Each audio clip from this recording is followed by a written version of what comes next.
Hello friends, इस session में आप सभी का स्वागत है। फ्रेंड्स, आज हम साइंस के 50 क्वेश्चंस करने वाले हैं, जो कि वर्ग 2 के लिए बहुत ही इंपॉर्टेंट क्वेश्चंस होने वाले हैं। तो चलिए फ्रेंड्स, सेशन स्टार्ट करते हैं। फर्स्ट क्वेश्चन है हमारा, निम्नलिखित में से किस तत्व की कमी से घेंगा रोग होता है? फर्स्ट ऑप्शन है नाइट्रोजन, कैल्शियम, फास्फोरस, आयोडीन। तो फ्रेंड्स, ये घेंगा रोग जो है ये आयोडीन की कमी से होता है। किसकी कमी से? आयोडीन की कमी से। आयोडीन की कमी से होता है। अगला क्वेश्चन की ओर चलते हैं। अगला क्वेश्चन है, पावर ट्रांसफार्मर की कार्य प्रणाली का सिद्धांत किस नियम पर आधारित है? फैराडे का नियम, हुक का नियम, न्यूटन का नियम, आइंस्टीन का सिद्धांत। तो ये पावर ट्रांसफार्मर का जो कार्य प्रणाली का सिद्धांत है ये फैराडे के नियम पर आधारित है। तो इस क्वेश्चन का जो राइट आंसर है फैराडे का नियम।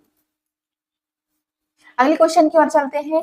अगला क्वेश्चन है, रडार सिस्टम में उपयोग की जाने वाली तरंगे किस प्रकार की तरंगों का उदाहरण है? सूक्ष्म तरंगे, इंफ्रारेड तरंगे, इंफ्रासोनिक तरंगे, इनमें से कोई नहीं। तो इस क्वेश्चन का जो राइट आंसर है, जो सूक्ष्म तरंगे जो है ये रडार सिस्टम में उपयोग की जाने वाली तरंगे हैं। तो इस क्वेश्चन का जो राइट आंसर है सूक्ष्म तरंगे। अगले क्वेश्चन की ओर चलते हैं। एक उड़ते हुए चक्के की प्रति सेकंड घूर्णन किससे मापी जाती है? बैरोमीटर से, एनीमोमीटर से, हाइग्रोमीटर से, स्ट्रेबोस्कोप से। तो ये एक उड़ते हुए चक्के की प्रति सेकंड घूर्णन जो मापी जाती है ये स्ट्रोबोस्कोप मीटर से मापी जाती है। तो इस क्वेश्चन का राइट आंसर स्ट्रेबोस्कोप हो जाएगा। अगले क्वेश्चन की ओर चलते हैं। निम्न में से कौन प्लाज्मोडियम परजीवी का वाहक है? मच्छर, मक्खी, चूहा, ये सभी। तो ये प्लाज्मोडियम परजीवी का जो वाहक है ये मच्छर से फैलता है। तो इस क्वेश्चन का जो राइट आंसर है मच्छर। अगले क्वेश्चन की ओर चलते हैं। लोहे पर जंग लगना किस प्रकार की अभिक्रिया का उदाहरण है? भौतिक अभिक्रिया, रासायनिक अभिक्रिया, प्रतिवर्ती अभिक्रिया, इनमें से कोई नहीं। तो ये लोहे पर जंग लगना ये रासायनिक अभिक्रिया का एक उदाहरण है। तो इस क्वेश्चन का राइट आंसर रासायनिक अभिक्रिया हो जाएगा। अगले क्वेश्चन की ओर चलते हैं। पृथ्वी के घूर्णन की गति कितनी है? 28 किलोमीटर प्रति मिनट, 30 किलोमीटर प्रति मिनट, 36 किलोमीटर प्रति मिनट, 50 किलोमीटर प्रति मिनट। तो पृथ्वी का घूर्णन की जो गति है ये 28 किलोमीटर प्रति मिनट है। तो इस क्वेश्चन का राइट आंसर 28 किलोमीटर प्रति मिनट हो जाएगा। अगले क्वेश्चन की ओर चलते हैं। निम्न में से किस वैज्ञानिक ने विकासवाद के सिद्धांत का प्रतिपादन किया? Darwin, Maxwell, Newton, Johnson. तो ये विकासवाद का सिद्धांत का प्रतिपादन ये डार्विन ने किया है। तो इस क्वेश्चन का जो राइट आंसर हो जाएगा डार्विन। अगले क्वेश्चन की ओर चलते हैं। चींटी के डंक में कौन सा अम्ल पाया जाता है? सिट्रिक अम्ल, एसिटिक अम्ल, मेथेनाइक अम्ल, लैक्टिक अम्ल। तो ये चींटी के डंक में जो पाया जाता है ये अम्ल है ये मेथेनाइक अम्ल है। मेथेनाइक अम्ल इस क्वेश्चन का राइट आंसर हो जाएगा। अगले क्वेश्चन की ओर चलते हैं। जंग लगने पर लोहे के भार में क्या परिवर्तन होता है? कम हो जाता है या बढ़ जाता है या समान रहता है या इसमें से कोई नहीं। तो ये जंग लगने पर लोहे का जो भार है ये बढ़ जाता है। तो इस क्वेश्चन का जो आंसर है ये बढ़ जाता है। अगले क्वेश्चन की ओर चलते हैं। किस यंत्र के द्वारा सौर ऊर्जा को विद्युत ऊर्जा में रूपांतरित किया जाता है? Photovoltaic cell, Daniell cell, dry cell, galvanic cell. तो ये सौर ऊर्जा को विद्युत ऊर्जा में रूपांतरित किया जाता है ये फोटोवोल्टिक सेल के द्वारा रूपांतरित किया जाता है सौर ऊर्जा से विद्युत ऊर्जा में। तो इस क्वेश्चन का जो राइट आंसर हो जाएगा फोटोवोल्टिक सेल। अगले क्वेश्चन की ओर चलते हैं। पृथ्वी के केंद्र पर गुरुत्वाकर्षण के कारण त्वरण का मान क्या होता है? 0, -1, 1, 9.8।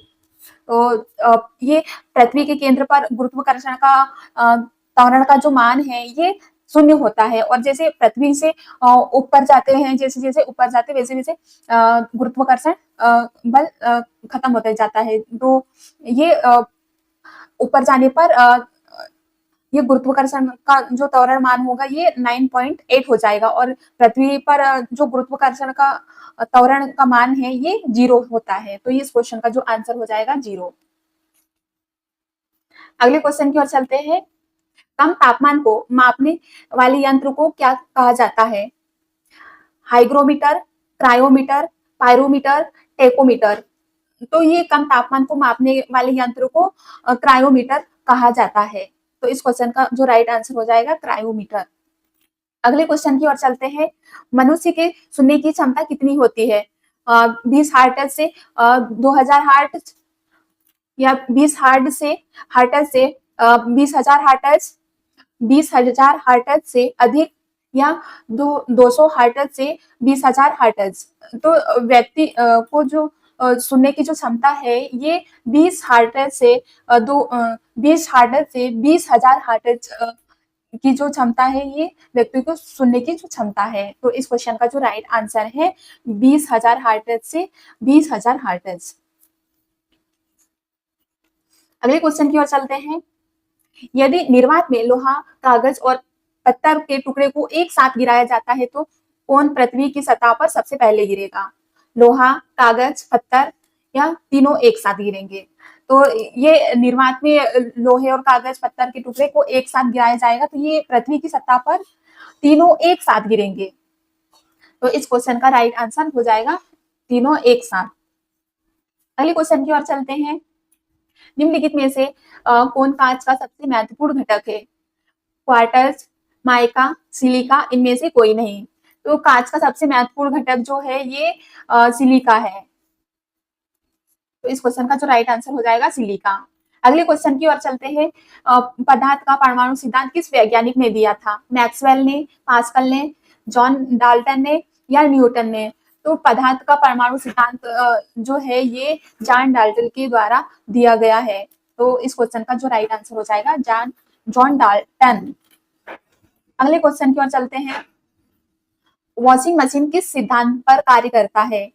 अपकेंद्री, अभिकेंद्री, उपयुक्त दोनों, इनमें से कोई नहीं। तो ये वॉशिंग मशीन जो है ये अपकेंद्री सिद्धांत पर कार्य करता है। तो इस क्वेश्चन का जो राइट आंसर हो जाएगा अपकेंद्री। अगले क्वेश्चन की ओर चलते हैं। आघूर्ण बल की एसआई इकाई क्या है? न्यूटन, न्यूटन मीटर, मीटर प्रति सेकंड, या ओम? तो ये आघूर्ण बल की एसआई जो इकाई है ये न्यूटन मीटर हो जाएगा इस क्वेश्चन का आंसर। अगले क्वेश्चन की ओर चलते हैं। अल्जाइमर रोग मानव शरीर के किस अंग को मुख्य रूप से प्रभावित करता है? मस्तिष्क, हृदय, यकृत, या फेफड़ा? तो ये अल्जाइमर रोग जो है ये मानव के शरीर के मस्तिष्क को प्रभावित करता है। तो इस क्वेश्चन का राइट आंसर हो जाएगा मस्तिष्क। अगले क्वेश्चन की ओर चलते हैं। अस्थि मज्जा में रुधिर कणिकाओं के निर्माण को क्या कहा जाता है? Haemophilia, haematopoiesis, leukaemia, polycythaemia? तो ये अस्थि मज्जा में रुधिर कणिकाओं के निर्माण को हेमेटोपाइसिस कहा जाता है। तो इस क्वेश्चन का जो राइट आंसर हो जाएगा हेमेटोपाइसिस। अगले क्वेश्चन की ओर चलते हैं। फ्लोरोसेंट लैंप में चोक के उपयोग का मुख्य उद्देश्य क्या है? विद्युत धारा के प्रभाव को कम करना, विद्युत धारा के प्रभाव को बढ़ाना, प्रतिरोध को कम करना, प्रतिरोध को बढ़ाना? तो ये फ्लोरोसेंट लैंप में जो चोक के उपयोग का जो मुख्य उद्देश्य है ये विद्युत धारा के प्रभाव को कम करना है इसका उद्देश्य। तो ये इसका राइट आंसर हो जाएगा विद्युत धारा के प्रभाव को कम करना। अगले क्वेश्चन की ओर चलते हैं। यदि किसी तत्व का परमाणु क्रमांक बराबर है लेकिन परमाणु भार भिन्न भिन्न है तो उस तत्व को क्या कहते हैं? समभारिक, समस्थानिक, समन्यूट्रॉनिक, इसमें से कोई नहीं। तो ये इसको समस्थानिक कहा जाता है। तो इस क्वेश्चन का जो राइट आंसर हो जाएगा समस्थानिक। अगले क्वेश्चन की ओर चलते हैं। निम्न में से किन किरणों का उत्सर्जन रेडियो एक्टिवता के दौरान नहीं होता है।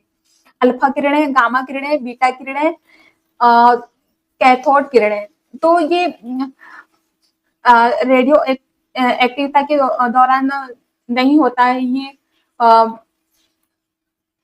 किरणों का जो उत्सर्जन है ये रेडियो एक्टिवता के दौरान कैथोड किरणों के दौरान नहीं होता है। तो इस क्वेश्चन का जो राइट आंसर हो जाएगा कैथोड किरणें। अगले क्वेश्चन की ओर चलते हैं। पीयूष ग्रंथि मानव शरीर के किस अंग में स्थित होती है? मस्तिष्क में, हृदय में, यकृत में, फेफड़े में। तो ये पीयूष ग्रंथि जो है ये मानव शरीर में ये मस्तिष्क का अंग है, ये मस्तिष्क में स्थित होता है। तो इस क्वेश्चन का राइट आंसर हो जाएगा मस्तिष्क। अगले क्वेश्चन की ओर चलते हैं। हमारे वायुमंडल में कार्बन डाइऑक्साइड की मात्रा लगभग कितनी है? 0.3%, 0.03%, 3% या 30%। तो ये हमारे जो वायुमंडल में कार्बन डाइऑक्साइड की जो मात्रा है ये 0.03% है। तो इस क्वेश्चन का जो राइट आंसर हो जाएगा 0.03%। अगले क्वेश्चन की ओर चलते हैं। निम्नलिखित में से कौन सी गैस चूने के पानी को दूधिया कर देती है? Hydrogen, carbon monoxide, carbon dioxide, oxygen. तो ये चूने के पानी को जो दूधिया करता है ये कार्बन डाइऑक्साइड के कारण होता है। तो इस क्वेश्चन का जो राइट आंसर हो जाएगा कार्बन डाइऑक्साइड। अगले क्वेश्चन की ओर चलते हैं। ऑक्सीजन की खोज किसने की? प्रिस्टले ने या कार्ल सीले ने, विलियम हार्वे ने या ए बी दोनों में दोनों। तो ये ऑक्सीजन की खोज ये प्रिस्टले और कार्ल सीले ये दोनों लोगों ने किया था। तो इस क्वेश्चन का राइट आंसर हो जाएगा ए और बी दोनों हो जाएगा। अगले क्वेश्चन की ओर चलते हैं। कितनी ऊंचाई पर ऑक्सीजन की मात्रा नगण्य होगी? 50 किलोमीटर, 80 किलोमीटर, 100 किलोमीटर, 120 किलोमीटर। तो ये ऊंचाई ऑक्सीजन की जो मात्रा है ये 120 किलोमीटर पर नगण्य होगी। तो इस क्वेश्चन का जो राइट आंसर हो जाएगा 120। अगले क्वेश्चन की ओर चलते हैं। हमारे पृथ्वी का वायुमंडल कितने भागों में बटा हुआ है? 3, 4, 5, 6। तो ये हमारी पृथ्वी का वायुमंडल जो है ये 5 भागों में बटा हुआ है। तो इस क्वेश्चन का जो राइट आंसर हो जाएगा 5। अगले क्वेश्चन की ओर चलते हैं। निम्नलिखित में से कौन वायुमंडल की सबसे गर्म परत है? थर्मोस्फीयर, मेसोस्फीयर या आइनोस्फीयर या स्ट्रेटोस्फीयर। तो ये वायुमंडल की सबसे गर्म परत जो है ये थर्मोस्फीयर है। इस क्वेश्चन का जो राइट आंसर हो जाएगा थर्मोस्फीयर। अगले क्वेश्चन की ओर चलते हैं। वायुमंडल में उपस्थित सबसे हल्की गैस कौन सी है? Hydrogen, oxygen, nitrogen, neon. तो वायुमंडल में उपस्थित सबसे हल्की गैस जो है ये हाइड्रोजन है। तो इस क्वेश्चन का राइट आंसर हो जाएगा हाइड्रोजन। अगला क्वेश्चन है। निम्नलिखित में से कौन दुनिया की सबसे जहरीली गैस है? Methyl isocyanate, xylyl bromide, carbon monoxide, sulphur dioxide. तो ये दुनिया की सबसे जहरीली गैस जो है ये जाइलाल ब्रोमाइड है, वो सबसे जहरीली गैस है। इस क्वेश्चन का जो राइट आंसर हो जाएगा जाइलाल ब्रोमाइड गैस। अगले क्वेश्चन है। पृथ्वी की पपड़ी पर सबसे प्रचुर मात्रा में मौजूद दुर्लभ गैस कौन सी है? Argon, neon, xenon, radon. तो हमारी जो पृथ्वी है उसकी ऊपरी परत पर सबसे प्रचुर मात्रा में आर्गन गैस मौजूद है। तो इस क्वेश्चन का राइट आंसर है आर्गन। अगला क्वेश्चन है। पृथ्वी की सतह पर सर्वाधिक मात्रा में कौन सा तत्व पाया जाता है? Hydrogen, oxygen, neon, argon. तो हमारी पृथ्वी की सतह पर सबसे ज्यादा मात्रा में जो पाया जाता है ये ऑक्सीजन पाया जाता है। तो इस क्वेश्चन का जो राइट आंसर हो जाएगा ऑक्सीजन। अगला क्वेश्चन है। हमारी पृथ्वी में सबसे अधिक मात्रा में कौन सी धातु मौजूद है? लोहा, एल्यूमिनियम, तांबा, जिंक। तो हमारी पृथ्वी में जो सबसे अधिक मात्रा में पाया जाने वाला धातु है ये एल्यूमिनियम धातु है। तो इस क्वेश्चन का राइट आंसर हो जाएगा एल्यूमिनियम। अगला क्वेश्चन है, निम्नलिखित में से कौन एक जैविक अम्ल है? कार्बनिक अम्ल, नाइट्रिक अम्ल, सल्फ्यूरिक अम्ल, ऑक्सैलिक अम्ल। तो ये जैविक अम्ल एक जैविक ऑक्सैलिक अम्ल को एक जैविक अम्ल ये ऑक्सैलिक अम्ल जो है ये एक जैविक अम्ल है। तो इस क्वेश्चन का जो राइट आंसर हो जाएगा ऑक्सैलिक अम्ल। अगला क्वेश्चन है हमारा, हमारे मुंह के पार्श्व भाग में स्थित टॉन्सिल का मुख्य कार्य क्या है? लार का निर्माण करना, रोगाणुओं का विनाश करना, हार्मोन का स्त्राव करना, खमीर का स्त्राव करना। तो हमारे मुंह के पार्श्व भाग में स्थित टाइलिन्स का जो मुख्य कार्य है ये रोगाणुओं का विनाश करना इसका मुख्य कार्य है। तो इस क्वेश्चन का जो राइट आंसर हो जाएगा रोगाणुओं का विनाश करना। अगला क्वेश्चन है, दो या दो से अधिक धातुओं के मिश्रण को क्या कहा जाता है? अमलगम, क्षारीय धातु, उत्कृष्ट धातु, मिश्र धातु। तो ये दो या दो से अधिक धातुओं के मिश्रण को मिश्र धातु कहा जाता है। तो इस क्वेश्चन का राइट आंसर हो जाएगा मिश्र धातु। अगला क्वेश्चन है, निम्नलिखित में से कौन सा पदार्थ क्लोरीन के साथ अभिक्रिया करके ब्लीचिंग पाउडर का उत्पादन करता है? भुजा हुआ चूना, बिना भुजा चूना, चूना पत्थर या जिप्सम। तो ये पदार्थ को ये जो है ये बिना भुजा हुआ चूना जो है ये क्लोरीन के साथ में अभिक्रिया करके ब्लीचिंग पाउडर का उत्पादन करता है। तो इस क्वेश्चन का जो राइट आंसर हो जाएगा बिना भुजा चूना। अगला क्वेश्चन है, निम्नलिखित में से किसकी आयु का पता लगाने के लिए रेडियो कार्बन डेटिंग का उपयोग किया जाता है? भवनों की, जीवाश्म की, पत्थर की, शिशुओं के। तो ये जीवाश्म की आयु का पता लगाने के लिए रेडियो कार्बन डेटिंग का उपयोग किया जाता है। तो इस क्वेश्चन का जो राइट आंसर हो जाएगा जीवाश्म। अगला क्वेश्चन है, यदि लाल रंग और हरे रंग को आपस में मिला दिया जाए तो कौन सा रंग बनेगा? पीला, लाल, सफेद, मैजेंडा। तो ये अगर हम लाल और हरे रंग को आपस में मिला देंगे तो ये पीला रंग बनता है। तो इस क्वेश्चन का राइट आंसर हो जाएगा पीला। अगला क्वेश्चन है, पशुओं में किसके कारण खुरपका और मुंहपका रोग होता है? मतलब कि किसके कारण पशुओं के खुरों में और मुंह में रोग होता है, ये पूछा गया इस क्वेश्चन में। जीवाणु के कारण, प्रोटोजोआ के कारण, विषाणु या कीट के कारण। तो ये पशुओं में विषाणु के कारण उनके खुरों और मुंह में रोग होता है, ये विषाणु के कारण। तो इस क्वेश्चन का जो राइट आंसर हो जाएगा विषाणु। अगला क्वेश्चन है, ट्यूबलाइट में मुख्यतः कौन सी गैस भरी जाती है? आर्गन और मेथेन, पारे का वाष्प और आर्गन, हीलियम और पारे का वाष्प, हीलियम और आर्गन। तो ये ट्यूबलाइट में जो भरी जाती है ये पारे का वाष्प और आर्गन गैस है, ये भरी जाती है। तो इस क्वेश्चन का जो राइट आंसर हो जाएगा पारे का वाष्प और आर्गन।